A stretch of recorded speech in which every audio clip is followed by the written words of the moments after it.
కాంగ్రెస్ ప్రభుత్వంపై హరీష్ రావు ఫైర్ అయ్యారు. SLBC tunnel ప్రమాదంపై అనేక అనుమానాలు ఉన్నాయన్నారు. ప్రభుత్వ నిర్లక్ష్యం వల్లే ప్రమాదం జరిగిందని తెలిపారు. రెస్క్యూ ఆపరేషన్లో ప్రభుత్వ చిత్తశుద్ధి కనిపించడం లేదని విమర్శలు చేశారు. ప్రమాదం జరిగినా సీఎం రేవంత్ సంఘటనా స్థలానికి వెళ్లకుండా ఎన్నికల ప్రచారం చేస్తున్నారని ఆరోపణలు చేశారు. ఈ ప్రభుత్వానికి 8 మంది ప్రాణాల కంటే ఎన్నికల ప్రచారం ముఖ్యమైపోయింది. రేవంత్ రెడ్డి ముఖ్యమంత్రిగా 3 రోజులు ఈ సంఘటన జరిగినా అక్కడికి వెళ్లకుండా హెలికాప్టర్ వేసుకొని 3 జిల్లాల్లో ఎన్నికల ప్రచారానికి పోయినాడు.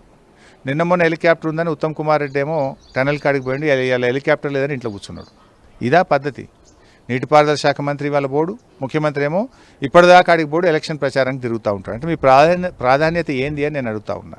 ఇంకోవైపు ఉత్తమ్ కుమార్ రెడ్డి, జూపల్లి కృష్ణారావు అక్కడ కూర్చొని రాజకీయాలు మాట్లాడుతున్నారు. ఏమంటాడు ఉత్తమ్ కుమార్ రెడ్డి గారు?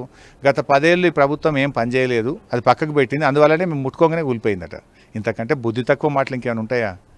నువ్వు చదువుకున్న వాడివి, ఒక క్యాప్టెన్, మాట్లాడితే ప్రజలు ఏమనుకుంటారో ఆచితూచి జాగ్రత్తగా నిజాలు మాట్లాడాలి. అనుకోకుండా కాళేశ్వరంలో జరుగుతూనేమో అది 1,00,000 కోట్ల అవినీతి అయింది, మొత్తం కాళేశ్వరం కూలిపోయింది, అవినీతిమయమైపోయింది.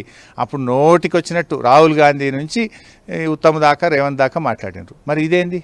అంటే మీకో నీతి మాకో నీతి ఉంటుందా? అయినా ఇంకా మేమేం మాట్లాడలేదు. కాళేశ్వరం కూలిపోతేనేమో బీఆర్ఎస్ తప్పు, బీఆర్ఎస్ అవినీతి. ఎస్ఎల్బీసీ టనల్ కూలిపోతేనేమో ఇలా మనుషుల తప్పేం లేదు, ప్రకృతి వైపరీత్యం, ఇది సహజంగా జరుగుతుంటాయి, ఇట్లా నీళ్లు ఎప్పుడు లీక్ అవుడు కామన్ అని చెప్పి ఉత్తమ్ కుమార్ రెడ్డి మాట్లాడుతుంటాడు.